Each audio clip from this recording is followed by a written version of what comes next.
Hello and welcome to the Spiked podcast. I'm Fraser Myers, and this week I'm joined by Spiked columnist Ella Whelan. Hi. And via Skype from New York, we have Spiked editor Brendan O'Neill. Hello. Coming up on the show, the end of internet freedom, the left versus Brexit, and cultural appropriation. The government sees the internet as a place of peril and says it's high time for it to be policed. Abuse, radicalisation, and any and all sorts of harm is abundant. I'm giving tech companies a message that they cannot ignore. I warned you, and you did not do enough. The era of social media firms regulating themselves is over.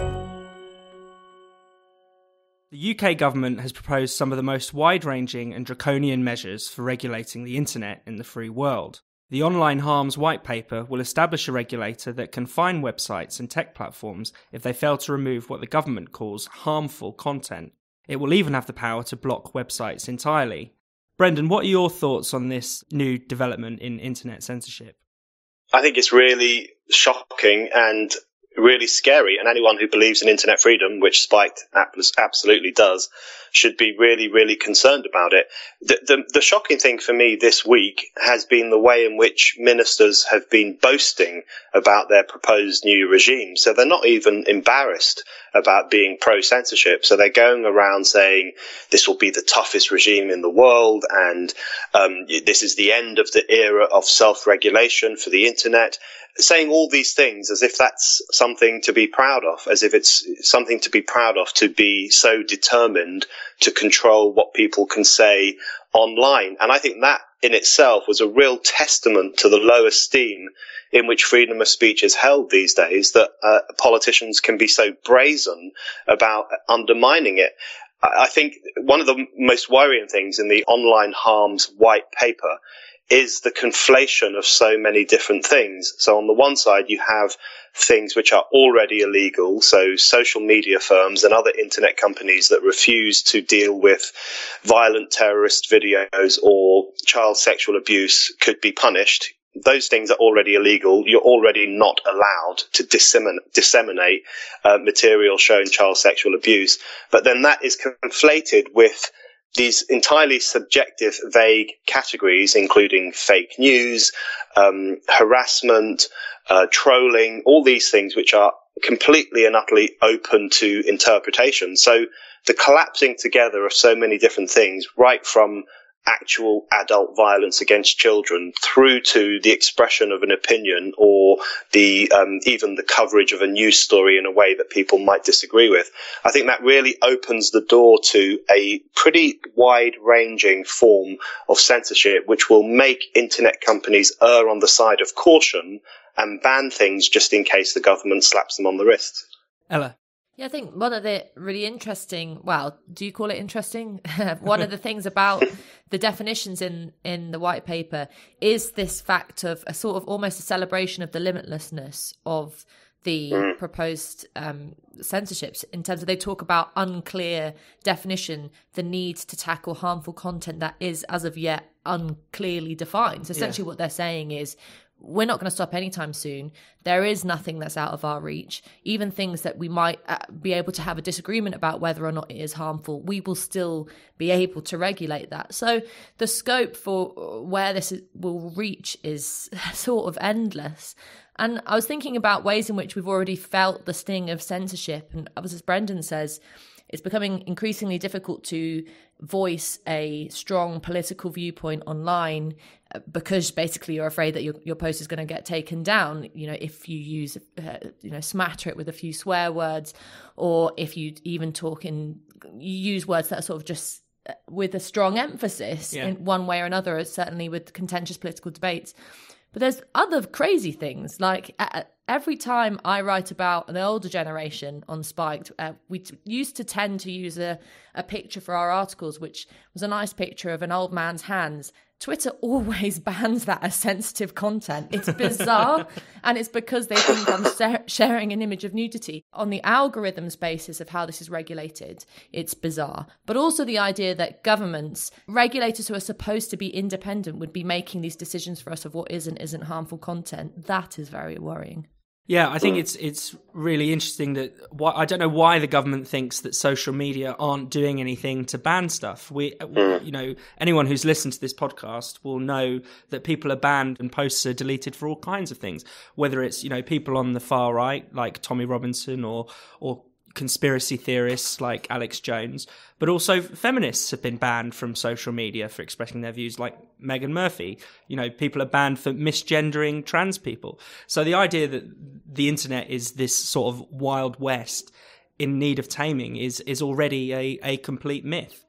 And I think the thing that annoys me most is that the government is able to present itself as this crusader against the big bad tech companies, when in reality, what they're really opposed to, what they really want to regulate is our speech, because after all, it isn't Facebook, it isn't Google, it isn't YouTube that produces all the content that they find objectionable. It's us, it's the users, it's the public. Mm-hmm. Yeah, that's absolutely right. And I think this idea that it's a clash between the government that cares for us and social media companies that don't is completely phony. Everyone's playing it up as some great divide, when in fact, they're in it together. Social media companies, as you say, have already been censoring content, and in a political manner too.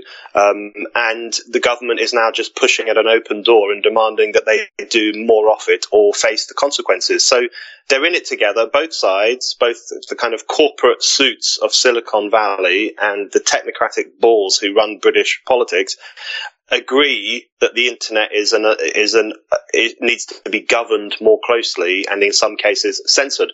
I think one thing it's worth bearing in mind in relation to the social media companies is the way in which Twitter mobs really kind of laid the ground for this. One of the things we've been concerned about is that the more you call on these kind of unelected, unaccountable capitalist elites in Silicon Valley to determine what is acceptable to say online, the more you will just create a very censored, closed-off space in which all sorts of opinions will be potentially outlawed. And we're now seeing that happening. We're now seeing the formalization of the Twitter mob mentality. And that really shows what a grave error it is to call on powerful institutions or governmental institutions to censor people's views. You really just create this kind of dynamic. And the potential for political censorship as a consequence of the government's actions is really, really strong. So many MPs these days complain about being harassed online, particularly in relation to Brexit. They think anyone who calls them a traitor or anyone who calls them a backstabber is basically a Nazi who needs to be banned. This kind of proposed regime would make it so much easier for these kind of fragile, self-obsessed MPs like Jess Phillips or Anna Soubry or whoever else it might be, would make it so much easier for them to demonize certain people as harassers and to have them potentially expelled from the internet. So it could lead directly to a form of censorship that protects powerful political people from the plebs, and that would be a real problem. I think it's completely elitist. I mean, I like barefaced so, because what it's saying is that ordinary people do not get to decide what they do and don't believe in, what they do and don't want to share, what they can and can't think. I mean, it's about saying that there are, we use the phrase a lot on Spike, gatekeepers of truth.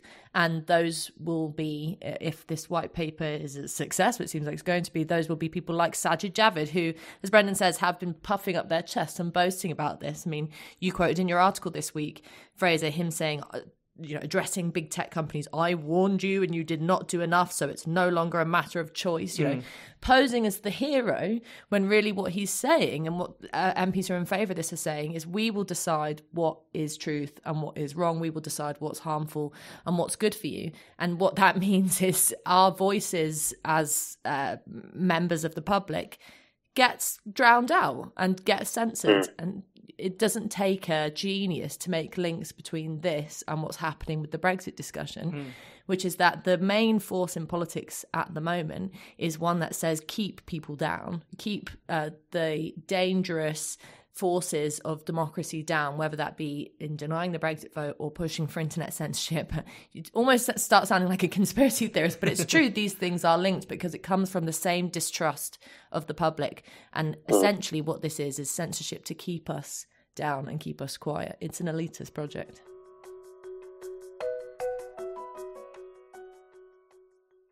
I'd just like to take a really quick moment to say a massive thank you to everyone who's been donating to Spiked. I know many of you who listen to this podcast have donated to us in the past or make monthly donations, and it's thanks to your contributions and generosity that we can keep going and growing.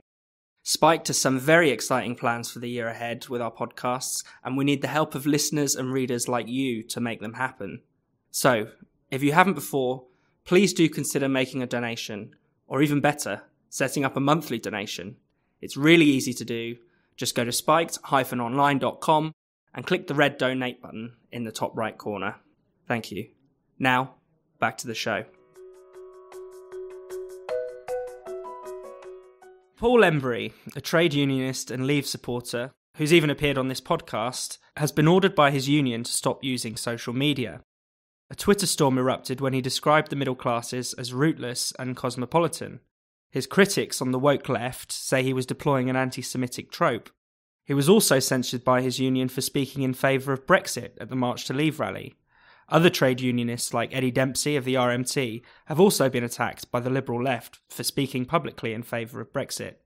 Brendan, what's going on here in this fight? Well, it seems pretty clear to me what's going on here, which is that the kind of bourgeois, woke, academically inclined left is launching an all-out attack on the working class left. That's really what's happening.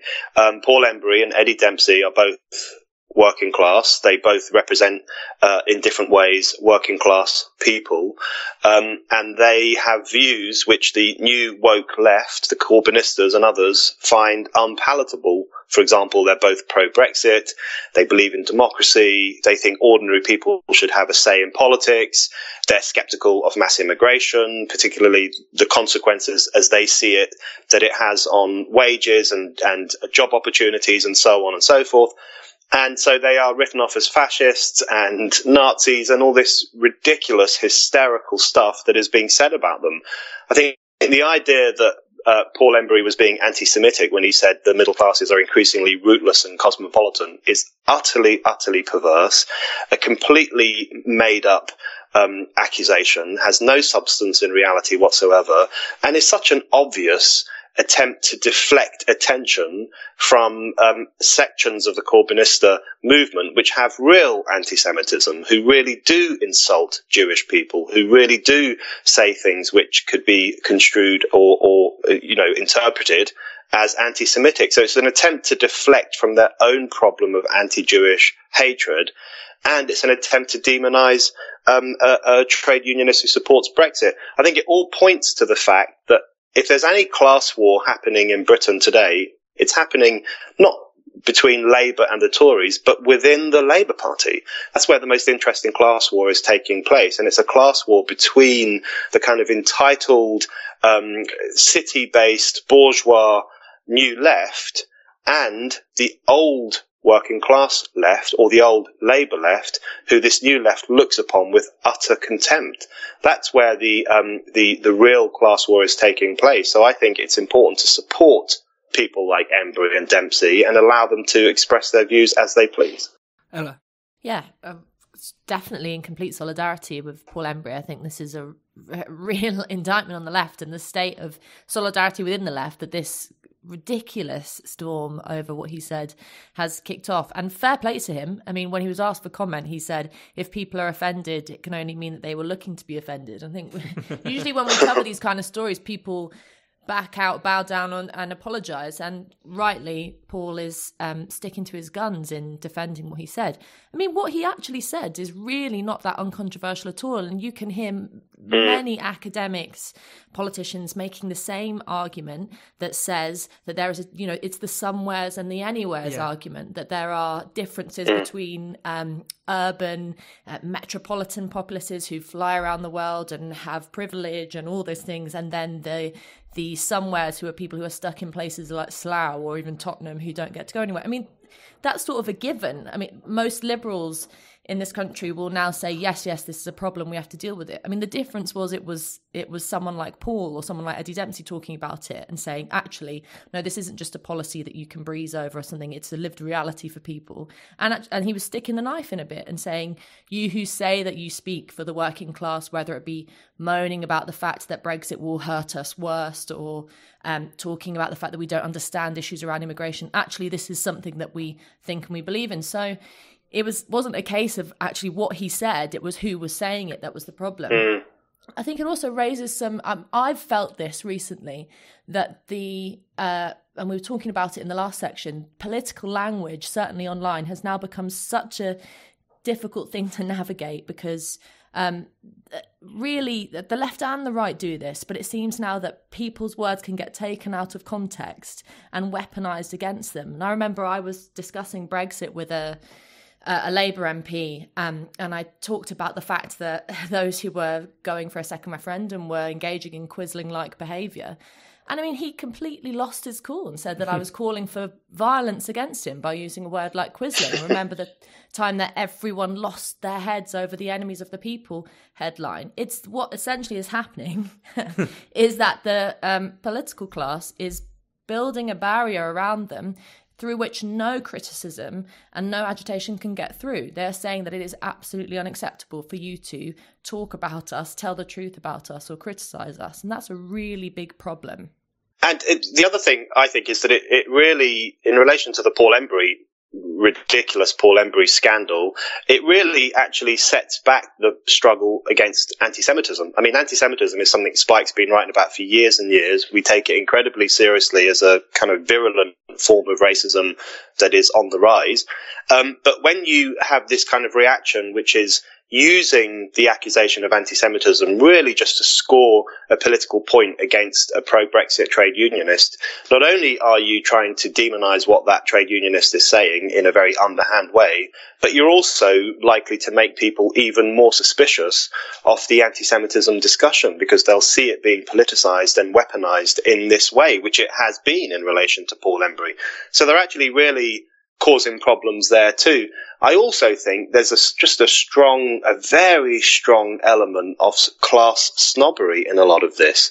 If you look at what the Labour MP Clive Lewis has been saying about Eddie Dempsey in particular, he's talking about his tone and the way in which he expressed himself about Tommy Robinson, for example. He said supporters of Tommy Robinson are right to hate the liberal left. And really, let's not beat around the bush. Clive Lewis is talking about Eddie Dempsey's accent. He's talking about the way Eddie Dempsey speaks, the way he expresses himself. And there is this presumption among the kind of the bourgeois, supposedly radical left, that anyone who sounds too working class probably has questionable views, might be a bit racist, might not be sufficiently politically correct. So there's a very strong element of class snobbery in the way in which these two trade unionists have been treated. I think actually, if we really look into it, the whole thing is a pretty searing indictment of Momentum and the Corbynista movement and their utter detachment from working class people and working class views. That's really what's being exposed here, how cut off that section of the left is from ordinary people. Well, Clive Lewis describes his politics as intersectional, internationalist, and he also calls it class-based, but perhaps only in the way that it's sneering at the working classes.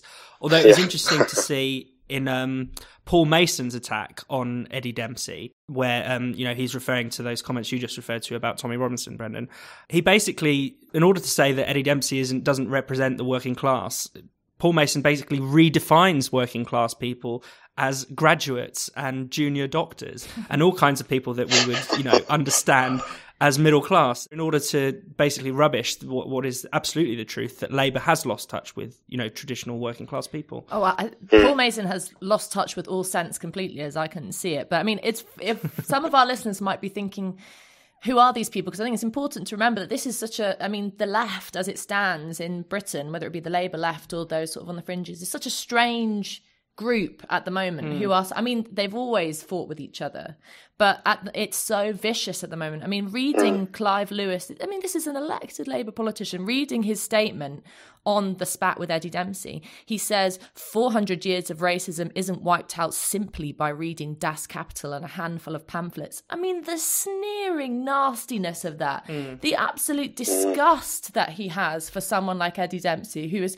you know, an autodidact in politics, is basically saying, and this is what underlies their kind of view of all working class people, that we are not agents, that we are not people with our own brains and thoughts that might one day challenge them, but we're simply a lump to be managed. I mean, that's what colours their visceral reaction to Brexit.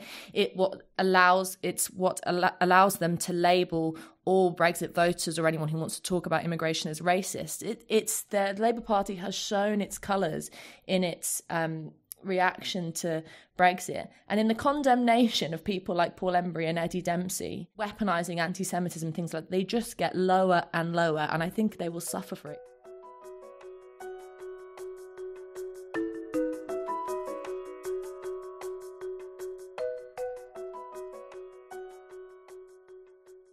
Hi there. I hope you're enjoying the Spike podcast so far. And if you are, why not help us spread the word by giving us a rating and a review with your podcast provider? It won't take long, but it will make a huge difference for us. So we'd be massively grateful if you could take a tiny bit of your time to give us a rating and a review. Right, now back to the show. A Canadian awards show for Indigenous music has become embroiled in a row over cultural appropriation. Indigenous artist Sikwiz has been accused of culturally appropriating a style of throat singing from a different Indigenous group. Accusations of cultural appropriation used to only be levied at white people, but with ethnic minorities in the firing line too, is cultural appropriation starting to eat itself? Ella, would you like to tell us a bit more about this? So this artist, Connie Legrand, who is an Indigenous artist, was put up for an award for Best Album. And she uses what some people have described as an Inuit style of throat singing, which apparently has deep cultural significances. And as the Inuit community point out, was previously condemned by either colonialist governments or Catholic priests who came along and said it was sort of sexual and perverted and the devil's music. And so anyway, for them, it's very culturally significant. And apparently this singer, Connie Legrand, by using deep guttural sounds in her music, is culturally appropriating it. Now, she has gone to her elders at the Big Stone Cree Nation and said, look, do you think I'm doing something wrong? And actually... Funnily enough, they put out quite an interesting statement, quite a good statement, where they said, this is a gift, your singing is a gift from the creator and it is not something that can be owned by anyone. Now, I might not agree with the religious implications there, but I think the point is the idea that a sound, you know, a deep guttural sound can be something that can be owned by a culture is fairly bizarre. And even those who are boycotting this award show now, some of the Inuit singers, are admitting that, saying this feels odd, you know, us fighting each other in ethnic minorities. But this is the low level that you get to when you start with the whole discussion about cultural appropriation, because in the end, it ends up with people fighting about things like sounds. And music especially is something which, to survive, has to be fluid. I mean, it cannot be owned by a sound or a feeling, or a genre cannot be owned by one group of people. I was thinking about other instances in which cultural appropriation has come up in music, and you know, we more recognise it as a discussion between white people using black music, and we're quite familiar with that. But I always remember a quote from the brilliant Radio 1 DJ John Peel, who said of Van Morrison, the Northern Irish famous soul singer, that he was the only white guy that could shout Lord of Mercy because he was so brilliant, because he was such a good singer. That has kind of that love of music, the point of music, of being beautiful sounds and beautiful words, seems to be missing in this discussion. Brendan? Yeah, I think this Canadian controversy just really speaks to the fragmentary process that's unleashed by identity politics. So it might start off as black versus white, or men versus women, or gay versus straight, or trans versus cis, all of which is bad enough, you know, constantly stirring up these new divisions. But it then fragments even more and more, so that in the trans movement there is now, you know, a a hierarchy of victimhood in the trans movement itself, black trans women, white trans women, and so on and so forth.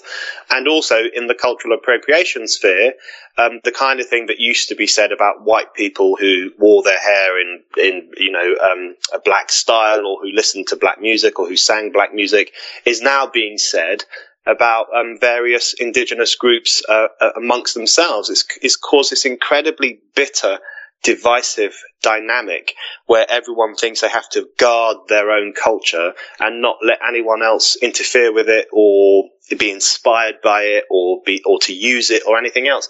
So I think it's very worrying. I think it really speaks to the horrible backward nature of the whole idea of cultural appropriation, which is this idea of cultural purity, and that every group in society should stick with their own culture, not stray into other people's culture, not borrow from other people's culture. There's a real kind of slightly far right idea going on here, this idea of cultural purity, this idea of preserving your own culture against kind of invaders and other people. It's a really nasty, ugly idea.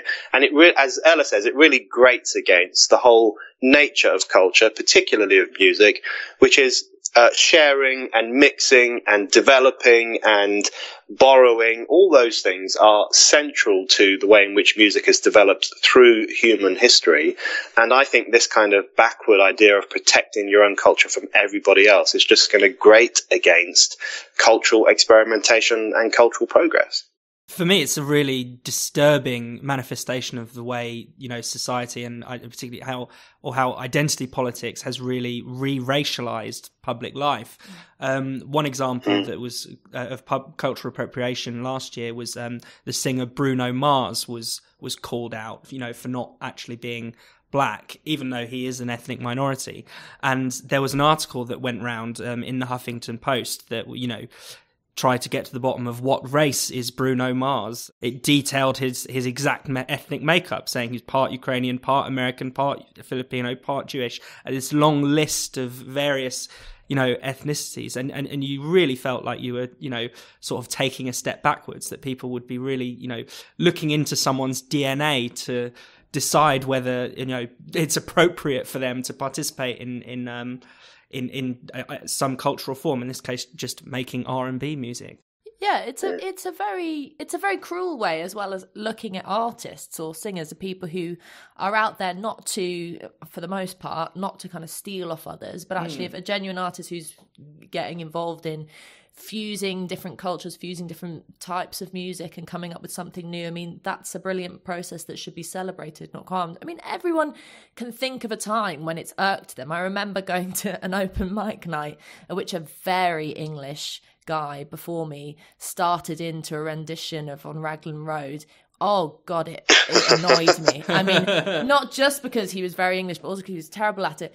But it's a different thing when you say that, essentially, that, because I have Irish heritage, that I'm only allowed to sing Irish songs, or because someone is black, they are only allowed to sing the blues. I mean, as well as it being restrictive for the artist, it's also incredibly restrictive for listeners, because if we only are allowed to engage in cultures that are our own, what a boring life that would be. I think that's right. And if you look at someone like Justin Trudeau, who when he was visiting Indian dignitaries, kind of dressed up in Indian clothes and went on stage and started doing Bhangra dancing with all this. I mean, that's slightly weird.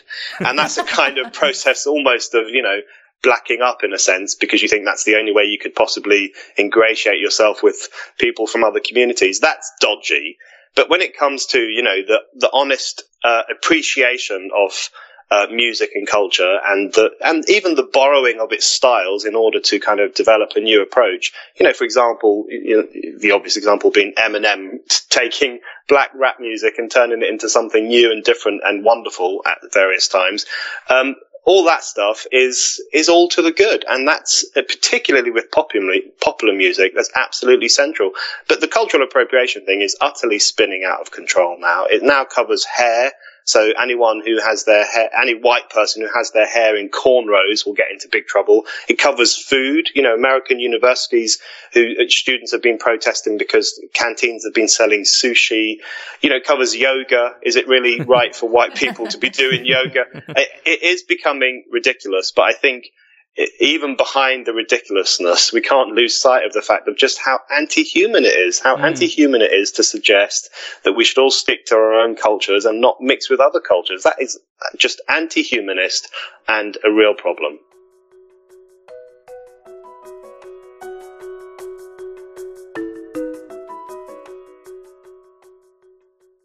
You've been listening to the Spike podcast. If you've enjoyed the show, don't forget to give us a rating, a review, or even make a donation. We'll be back next week, but for more Spike content every day, visit spiked-online.com.